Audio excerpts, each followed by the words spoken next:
और है कि इसमें रिवर्स पीटीओ नहीं है, तो कहीं भी आपको मिल जाता है तो भाई उसी टाइम पे उसको खरीद लेना। और अगर इसके डीजल कंजप्शन की बात की जाए तो डीजल what's up, I hope you guys are all the way fine. तो अपन ने न्यू हॉलैंड और मैसी का ओनरशिप रिव्यू कर दिया था और काफ़ी सारे कमेंट आ रहे थे कि भाई जॉन डियर 5104 का और रिव्यू करो। तो मैं आपको बता दूं कि ये लगभग 16 साल पुराना ट्रैक्टर है, जो कि अपन ने सन 2009 में लिया था और ये ट्रैक्टर अपने लिए काफ़ी अच्छा रहा है। जितने में अपन ने इसको लिया था इसने उसकी कीमत लगभग 4 या 5 बार अदा कर दी होगी, मतलब उतने पैसे इसने कमा के अपन को दे दिए हैं। अपन ने इसको समथिंग लाइक 5,50,000 या 60,000 में लिया था 2009 में, तो ये उस कीमत को 4 या 5 बार कमा चुका होगा। और अभी मुझे लग रहा है कि जो रीपर वगैरह का सीजन आएगा इससे अपन रीपर बाइंडर चलाते हैं 2-4 बार और कमा के अपन को दे देगा। तो भाई साहब ये ट्रैक्टर अपना स्वराज 744 के बाद दूसरा ट्रैक्टर था और ये बहुत अच्छा ट्रैक्टर रहा। उसके पहले भी अपने पास ट्रैक्टर थे HMT वगैरह और स्कॉट वगैरह, लेकिन जब ये ट्रैक्टर आया था तो मतलब पूरे गांव के जितने भी लोग थे वो सब इसके दीवाने थे। और हम भी मतलब बचपन में भाई साहब अपन तो एक ट्रैक्टर जानते थे, जॉन डियर, मतलब जॉन डियर। तो बचपन का ये मेरा फेवरेट ट्रैक्टर है। अब जॉन डियर वालों ने कुछ दिक्कत कर दी है, थोड़ा ट्रैक्टर ज़्यादा डीजल खाने लगे हैं और अब वो मज़ा नहीं आ रहा जो जॉन डियर में पहले मज़ा आता था। जो इस ट्रैक्टर में मज़ा है वो अभी के 5310 5405 उनमें मज़ा नहीं है भाई। इसका जो कंफर्ट है वो नेक्स्ट लेवल है। इसमें मैं आपके लिए एक भी कमी नहीं बता पाऊंगा। मैंने आपके साथ स्वराज का ओनरशिप रिव्यू किया था, मैसी का किया था, न्यू हॉलैंड का किया था, सब में मैंने कम से कम 10-10 कमी गिनवाई थी, लेकिन मेरी दम नहीं है कि मैं इसके अंदर कोई एक कमी गिनवा पाऊँ। और मैं इसको लगभग 16 साल से चला रहा हूँ, अभी तक मुझे कोई ऐसी दिक्कत नहीं समझ में आई है कि इसमें भी बहुत बड़ी मेजर प्रॉब्लम है। ब्रेक वगैरह बहुत अच्छे लगते हैं, क्लच बहुत अच्छी काम करती है, गेयरों में बस थोड़ी सी आवाज़ आती है जब आप डालते हो। तो 16 साल पहले के हिसाब से बहुत अच्छा गेयर बॉक्स है।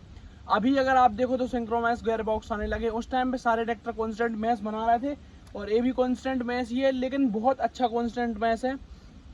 गेयर बढ़ाने में दिक्कत नहीं करती, जब आप गेयर थोड़े उतारते हो तो उस टाइम पे गेयर में थोड़ा वाइब्रेशन फील होता है, बस एक ही दिक्कत कह सकते हो कि ये दिक्कत है। और आज तक पंप में इंजन में कोई भी दिक्कत नहीं आई है। एक बार अपन ने क्या किया था, इसको पानी के अंदर इतना डुबा दिया था, उस टाइम पे अपन को इसका इंजन का काम करवाना था पड़ा था, और वो भी पूरे के पूरे 10 साल बाद पहली बार इसका कुछ काम हुआ था। शुरू के 10 साल तो सर्विसिंग के अलावा इसमें कोई पानी नहीं लगा, कुछ काम ही नहीं हुआ। और जो पहली बार काम हुआ था वो अपनी गलती से हुआ था, क्योंकि अपन ने इसको पानी के अंदर डुबा दिया था। तो उसके कारण अपने लिए ट्रैक्टर का जो पिस्टन वगैरह है और केम शाफ्ट वगैरह बहुत कुछ लॉस हो गया था जब ये पानी में डूब गया था। तो जो पिस्टन वगैरह हैं वो भी टेढ़े हो गए थे, क्योंकि अपन ने पानी में ट्रैक्टर डूबने के बाद उसको चलाने की कोशिश की है। अगर आपका कभी भी ट्रैक्टर पानी में डूब जाता है तो भाई बिल्कुल भी सेल्फ मत मारो, उसका पहले पूरा पानी निकालो नोजल के यहाँ से, उसके बाद उसको आप चलाओगे तो बढ़िया रहेगा। तो जो मेरे ड्राइवर्स वगैरह हैं उन्होंने इसको खींच खींच के धक्का मार मार के चालू करने की कोशिश की थी, तो उसके कारण इसका जो इंजन है वो पूरा बेकार हो गया था।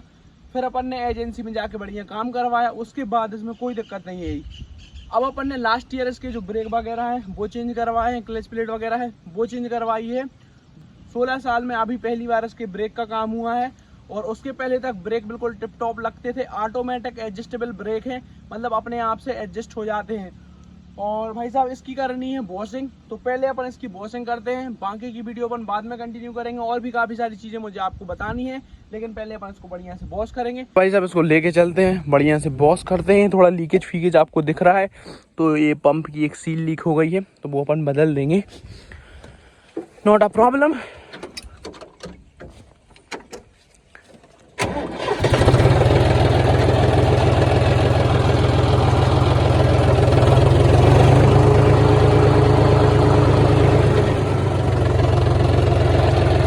बहुत ज़्यादा स्मूथ है चलाने में, बहुत मज़ा आता है भाई, पूरा दिन बंदा चला सकता है इसको।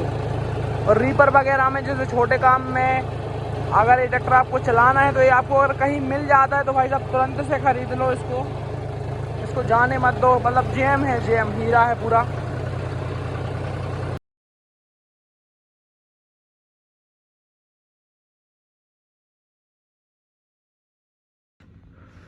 तो भाई साहब अपन ने इसकी बढ़िया तरीके से वॉशिंग कर ली है, और इसका लुक जो है वो बहुत अच्छा आ रहा है। इसका जो कलर कॉम्बिनेशन है ये भाई साहब सबसे बढ़िया है। जॉन डियर को यही कलर कॉम्बिनेशन कंटिन्यू करना चाहिए था।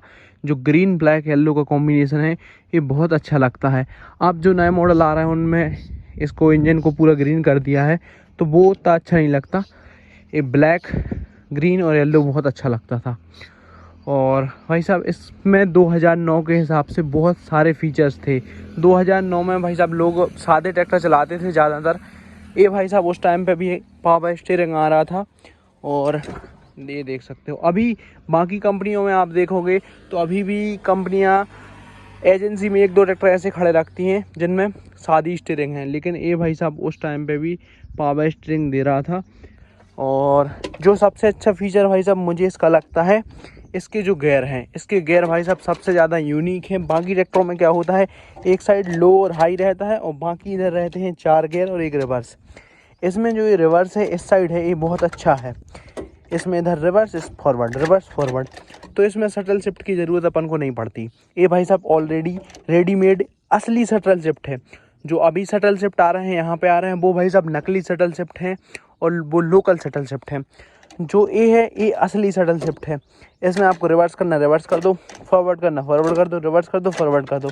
ये ओरिजिनल शटल शिफ्ट है, वो शटल शिफ्ट नहीं है। इसमें टूट फूट होने के कोई चांस नहीं है, उसमें टूट फूट होने के चांसेस हैं क्योंकि वो पूरे गियर बॉक्स को आगे पीछे घुमाता है। इसमें स्पेशल गियर दे रखा है आगे पीछे करने के लिए।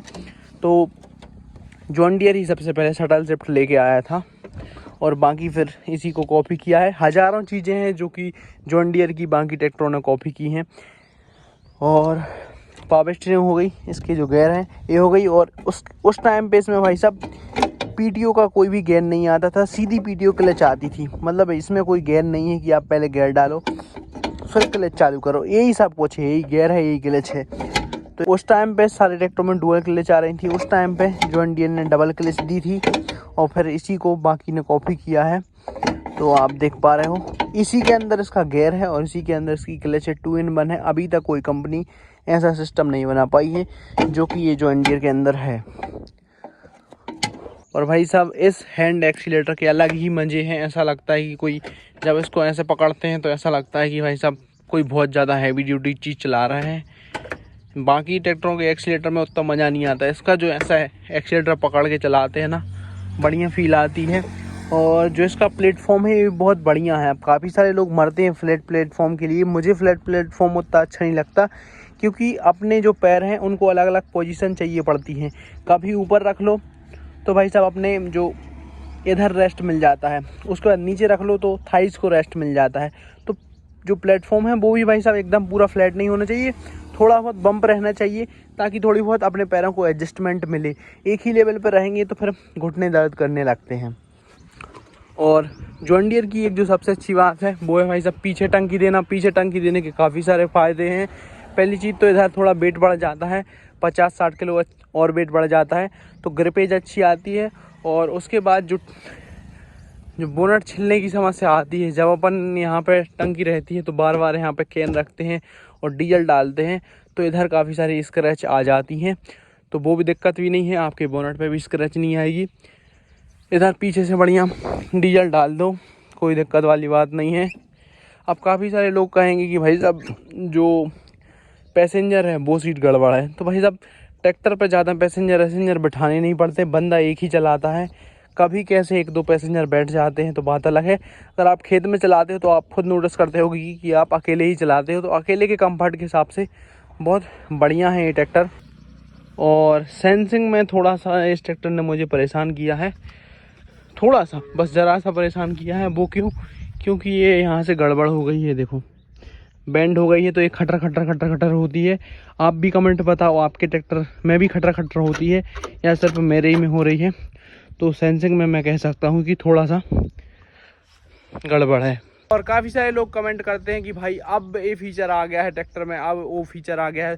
तो मैं उस ट्रैक्टर का, उस मॉडल का रिव्यू नहीं कर रहा हूँ, मैं इस स्पेसिफिक मॉडल का रिव्यू कर रहा हूँ और मैं इसके बारे में बता रहा हूँ। और मैं कोई सर्वज्ञाता तो हूँ नहीं कि मुझे हर ट्रैक्टर के, हर मॉडल के, हर फीचर के बारे में पता हो। तो ऐसे कमेंट मत किया करो। मैं सिर्फ इस ट्रैक्टर को, जैसे मैं स्वराज 744 2022 मॉडल का रिव्यू कर रहा हूँ, तो मैं उसी को दिमाग में लेके चल रहा हूँ कि भाई साहब इसके अंदर ये फीचर है। काफ़ी सारे लोग कमेंट करते हैं कि भाई आपको पता नहीं है 2023 मॉडल में ये फीचर आ गया है। तो हाँ भाई मुझे पता है, लेकिन मैं उस टाइम पे सिर्फ 744-22 मॉडल का रिव्यू कर रहा हूँ और ओनरशिप रिव्यू दे रहा हूँ। मैं वो रिव्यू नहीं कर रहा हूँ जो बाकी लोग रिव्यू बनाते हैं कि इसका एरोडायनेमिक शेप है, इसका ये है वो है वो। मैं उन चीज़ों पर ध्यान ही नहीं दे रहा हूँ। मैं तो भाई जो मेरा एक्सपीरियंस रहा है उसको आपके साथ शेयर कर रहा हूँ। मेरा वैसे वाले रिव्यू नहीं है। फ्रंट एक्सल की बात की जाए तो भाई साहब बहुत ज़्यादा हैवी है। इसको 50वां बार उठा के पटका है, 50वां बार के हज़ारों बार उठा के पटका है। फ्रंट लिफ्टिंग तो बहुत ज़्यादा होती है, तो इसमें आज तक कोई भी टूट फूट नहीं हुई है। एक महिंद्रा का 575 था, उसका ए टायर पत्थर से टकरा गया था, उसका पूरा ए एक्सल यहाँ से टूट गया था। इसको तो मैंने पता नहीं कितनी बार पत्थर में मारा होगा, अभी तक इसका कुछ नहीं हुआ है। तो फ्रंट एक्सल और जो ये रॉड वगैरह है बहुत ज़्यादा हैवी है बाकी ट्रैक्टरों के कंपैरिजन में देखी जाए तो। और इस ट्रैक्टर का जो अल्टरनेटर है वो भाई सब दुनिया में सबसे ज़्यादा सर्व प्रसिद्ध है और सबसे अच्छा अल्टरनेटर जॉन डियर का ही माना जाता है। तो इसका अल्टरनेटर बहुत अच्छा है, लंबे टाइम तक चलता है अगर आप कुछ इसमें छेड़छाड़ ना करो तो। छेड़छाड़ करोगे तो दिक्कत आएगी, वरना काफ़ी सारे लोग क्या करते हैं कि न्यू हॉलैंड हो या फिर कोई भी ट्रैक्टर हो उसमें जॉन डियर का अल्टरनेटर डलवाते हैं। तो भाई साहब इसकी अल्टरनेटर के तो कहने ही क्या। सेल्फ भी बहुत छोटा सा है, बहुत बड़ा सेल्फ नहीं है। और इसमें अपन ने डिस्ट्रीब्यूटर वगैरह की सेटिंग बनाई है। इसमें डिस्ट्रीब्यूटर आता नहीं था, तो इसको यहाँ से कट करके, ये देखो इसकी मेन सप्लाई की लाइन है, इसको बीच में से काट के एक में डिस्ट्रीब्यूटर में इनपुट दे दिया है, दूसरे में आउटपुट दे दिया है। और इसके अंदर एक बहुत बढ़िया फीचर है लिफ्ट लॉक का। आपको जितनी लिफ्ट सेट करनी है उतनी सेट करके लिफ्ट लॉक डाल दो। जैसे आप ट्रांसपोर्ट में कहीं लंबे दूर से प्लाऊ वगैरह लेके आ रहे हो तो प्लाऊ को उठा के आप बढ़िया तरीके से इसको लॉक कर सकते हो ताकि वो नीचे वगैरह ना गिरे और आपकी जो लिफ्ट वगैरह है उसको भी कोई दिक्कत ना आए। अदरवाइज़ जब आप रनिंग में चलाते हो तो पीछे लिफ्ट ऐसे ऊपर नीचे होती हैं तो लिफ्ट जो है वो गड़बड़ हो जाती है, उसकी सीलें वगैरह लीक हो जाती हैं। तो आप लिफ्ट लॉक करके उसको बढ़िया तरीके से। इसका जो रेयर एक्सल है वो बहुत अच्छा है, बहुत साइलेंट है और तेल में डूबे हुए ब्रेक हैं तो बार बार काम नहीं करवाना पड़ता। मैंने तो भाई 14-15 साल बाद पहली बार इसमें ब्रेक डलवाए हैं। तो 14-15 साल में आपको एक बार ब्रेक डलवाने होते हैं, ऐसा नहीं है कि आपको 2-4 सालों में। जैसे सोनालिका वगैरह है तो भाई मैं सोनालिका एजेंसी पे जाता हूँ तो एक ना एक ट्रैक्टर अपन को खुला हुआ मिल जाता है 1-1.5 साल पुराना, जिसके ब्रेक शू वगैरह चेंज हो रहे होते हैं। लेकिन इसमें वैसा वाला सिस्टम नहीं है। इसकी जब तक ब्रेक पीरियड पूरी ख़त्म नहीं हो जाएंगी तब तक ये अपनी आखिरी दम तक आपको परफॉर्मेंस निकाल के देगा। जो अपना जॉन डियर है इसमें लीकेज फीकेज की दिक्कत बिल्कुल भी नहीं आती है। अगर आपका ट्रैक्टर बहुत टाइम से खड़ा हुआ है फिर आप उसको चलाते हो, मिट्टी गारे में चलाते हो तो किसी भी ट्रैक्टर की सीलें लीक हो जाती हैं, तो वो बात अलग है। लेकिन वैसे नॉर्मली देखा जाए तो इसकी जो सील वगैरह है वो लीक नहीं होती हैं। जैसे फार्म टेक है, पावर टेक है, सोनालिका है, तो इनमें सील लीक की बहुत ज़्यादा दिक्कत आती है। लेकिन जो अपना जॉन डियर है इसमें सील लीकेज की कोई भी दिक्कत नहीं है। अभी तक कोई भी मेजर सील लीक नहीं हुई है। थोड़ा बहुत डीजल यहाँ से आता है, इधर से डीजल आता है, इनमें 3 में से किसी एक में से। नैलगी से खोल के इन नट को ओपन टाइट कर देंगे तो वो भी अपनी समस्या दूर हो जाएगी। थोड़ा सा इसका जो बॉडी वेट है ये थोड़ा कम है, बहुत कम लाइट वेट ट्रैक्टर है। बाकी ट्रैक्टर जैसे 20-22 क्विंटल के हैं तो ये 17-18 क्विंटल का ही है। तो जॉन डियर को थोड़ा लाइट वेट बनाती है। तो आप जॉन डियर का ट्रैक्टर लेके आओ तो भाई सब पीछे वेट लगा लो, आगे वेट लगा लो, ये काम आपको करना पड़ेगा। जैसे स्वराज है तो उसमें आप बिल्कुल भी वेट नहीं लगाओगे, बस टायरों में पानी भरवा लोगे, आपका काम चल जाएगा। और जो जॉन डियर का डीजल कंजप्शन थोड़ा सा ज़्यादा आता है, बढ़ जाता है, वो इसी कारण से आता है क्योंकि जो जॉन डियर कंपनी वाले हैं वो टायरों के अंदर पानी भर के देते हैं। आप ट्रैक्टर नया लेके आओगे तो बहुत सारे ऐसे डीलर हैं जो टायरों में पानी भर के देते हैं, बाकी कोई कंपनी वाले पानी भर के नहीं देते। तो जब आप इसको रोड पे चलाते हो तो ये डीजल ज़्यादा खाता है, तो लोग बोलते हैं भाई साहब मेरा ट्रैक्टर डीजल क्यों खा रहा है। तो आप एक बार जब नया ट्रैक्टर लेके आए हो तो पानी चेक कर लो, कहीं आपके ट्रैक्टर के टायरों में पानी तो नहीं है। तो बारिश के टाइम पे उस पानी को आप निकाल सकते हो और बाकी ठंडों के और गर्मियों के सीजन में वापस से पानी डाल के वेट लगा के आप उसको चला सकते हो। फ्रंट वेट भी इसमें होना काफ़ी ज़्यादा ज़रूरी है। आप इस टाइप का बम्पर लगवा सकते हो या फिर जरिकन वेट वगैरह भी लगवा सकते हो।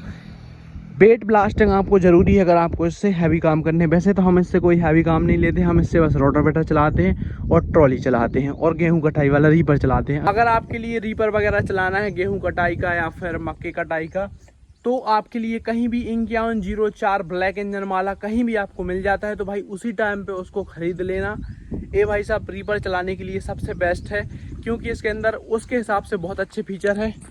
सबसे पहली चीज़ तो ये आगे से लाइट वेट है और यहाँ पर बढ़िया तरीके से रीपर बन भी जाता है। आपके लिए थोड़े से मोटे टायर डलवाने पड़ेंगे, क्योंकि रीपर 5 क्विंटल का होता है, तो रीपर आप सेट करवा लोगे। इसके अंदर बिना गेयर वाली हाथ वाली क्लच है, जो कि रीपर में चाहिए पड़ती है। अगर आप गेहूं कटाई वाला रीपर अपने ट्रैक्टर में लगवा रहे हो, तो भाई साहब एक चीज़ इंश्योर करो कि उसके अंदर डबल क्लच होनी चाहिए। अगर आपके अंदर जैसे 7250 है, काफ़ी सारे लोग 7250 में रीपर लगवा लेते हैं और फिर परेशान होते हैं। किसान शिकायत करता है कि जो आपका रीपर बाइंडर है वो हमारे खेत में नुकसान कर रहा है, बालियाँ नीचे गिरा रहा है। तो अगर आप ट्रैक्टर में रीपर बाइंडर फिट करवा रहे हो तो डबल क्लच होनी मस्ट है। और इसमें एक थोड़ी सी दिक्कत और आई है, इसकी जो ये पावर स्टीयरिंग की सील है, ये लगभग अपन 4-5 बार बदलवा चुके हैं। 4-5 बार बदलवाने का कारण क्या है कि इसमें अपन रीपर चलाते हैं तो भाई साहब वो 5 क्विंटल आगे हो जाता है। और ये जो सिंगल सिलेंडर है तो इस पर बहुत ज़्यादा मार पड़ती है, तो कभी कभी यहाँ से ऑयल वगैरह लीक हो जाता है, सील ख़राब हो जाती है। तो सिंगल सिलेंडर का एक ये छोटा सा नुकसान है। तो भाई साहब एक अगर साधारण किसान है जिसको 20-25 एकड़ ज़मीन करनी है और उसको एक ट्रैक्टर चाहिए है, तो जॉन डियर 5104 ये बहुत ही परफेक्ट ट्रैक्टर रहेगा, क्योंकि ये कल्टीवेटर वगैरह भी बढ़िया चलाता है, सीडल वगैरह भी बढ़िया चलाता है, रोटावेटर वगैरह भी बढ़िया चलाता है। तो एक ऑलराउंडर ट्रैक्टर है, किसी भी तरीका का काम आप इससे ले सकते हो। और एक और चीज़, इसका जो साउंड है भाई साहब अभी तक चेंज नहीं हुआ है। ये देखो मैं इसको चालू करूँगा, बहुत ही प्यारा साउंड है, सुन के मज़ा आ जाता है। स्वराज वगैरह के साउंड में तो दिमाग ख़राब हो जाता है। ये देखो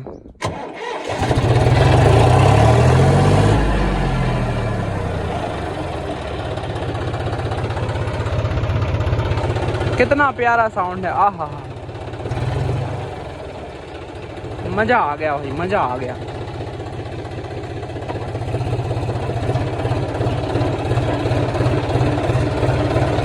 बहुत ही बढ़िया साउंड है, बहुत ही ज़्यादा कंफर्टेबल ट्रैक्टर है। और अगर इसके डीजल कंजप्शन की बात की जाए तो डीजल खाता आता नहीं है, बस स्मेल करता है, स्मेल करके चलता है। मतलब 2.5 लीटर से लेके 4 लीटर तक खाता है, कैसे भी चला लो, जैसे मर्जी आपको चलाना, 4 लीटर से ज़्यादा नहीं खाएगा। इसका मीटर काफ़ी ज़्यादा पहले बंद हो गया था, तब वो अपन ने चालू नहीं करवाया है।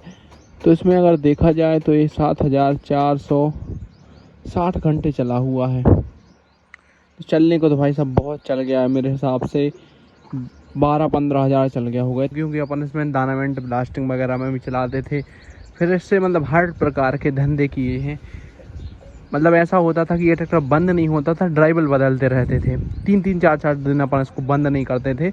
बस एक ड्राइवल उतरा दूसरा बैठ जाता, चालू ही में डीजल डालते थे, चालू ही में सब करते थे, बंद नहीं करते थे, क्योंकि खेती अपन काफ़ी सारी करते थे। उस टाइम पे ट्रैक्टर अपने पास एक था, अब उसी खेती में 4 ट्रैक्टर हैं। उस टाइम पे ये सिर्फ एक था और खेती और ज़्यादा भी थी। तो ऐसा कुछ सिस्टम है, काफ़ी सारी खेती इसने मैनेज की है और काफ़ी नेक्स्ट लेवल चला है। ओवर हीटिंग की कोई भी दिक्कत नहीं आती थी, अब आने लगी है, क्योंकि इसका रेगुलेटर बहुत टाइम से साफ़ नहीं करवाया है। उस टाइम पे कोई ओवर हीटिंग नहीं, कोई कुछ नहीं। बहुत इसमें 2-4 सुधार किए हैं, उनके बारे में बात कर लेते हैं। सबसे पहले तो मैंने PTO का जो गेयर है इसकी थोड़ी साइज़ बढ़वाई है। ये बिल्कुल छोटा सा था तो डालने में बहुत ज़्यादा दिक्कत आती थी, अब इसकी थोड़ी अपने साइज़ बढ़वा दी है, तो ये बहुत बढ़िया से काम करता है। और इसमें एक कमी और है कि इसमें रिवर्स PTO नहीं है, तो ये बहुत बड़ी समस्या है। एक ही टाइप की PTO है, कम से कम रिवर्स PTO होनी चाहिए, तो एक अपनी ये समस्या हो गई। दूसरी इसमें भाई साहब फ्रंट लिफ्टिंग की थोड़ी दिक्कत है, क्योंकि ये आगे से काफ़ी ज़्यादा लाइट वेट है, बिना बम्पर के बहुत ज़्यादा ओवर लिफ्ट होता है। अगर आप सीडल वगैरह भी फंसाते हो तो उसमें ही उठ जाता है। इसकी जो हिच है ये भी बल्दवाई है, हिच अपन ने घर पे ही बनाई है, हिच आप देख सकते हो, क्योंकि इसकी जो PTO है वो यहाँ पे जब अपन थ्रेसर वगैरह चलाते थे तो ये हिच के साथ घूमती नहीं थी, या तो हिच निकाल के अलग रखनी पड़ती थी या तो फिर PTO नहीं चलती थी। तो ये अपने पास एक ऐसी हिच पड़ी थी जो कि अपन ने बहुत पहले बनवाई थी, तो उसको ही थोड़ा काट पीट के ऐसा बना दिया है और इसमें इस्तेमाल करते हैं। जब हैवी काम होता है तो बोई वाली हिच लगा लेते हैं, बाकी थ्रेसर वगैरह चलाना हो। ये भी हैवी है, देखने में नहीं लग रही कि हैवी नहीं है, पर हाँ ये काफ़ी हैवी हिच है। तो एक अपन ने हिच बनवाई है।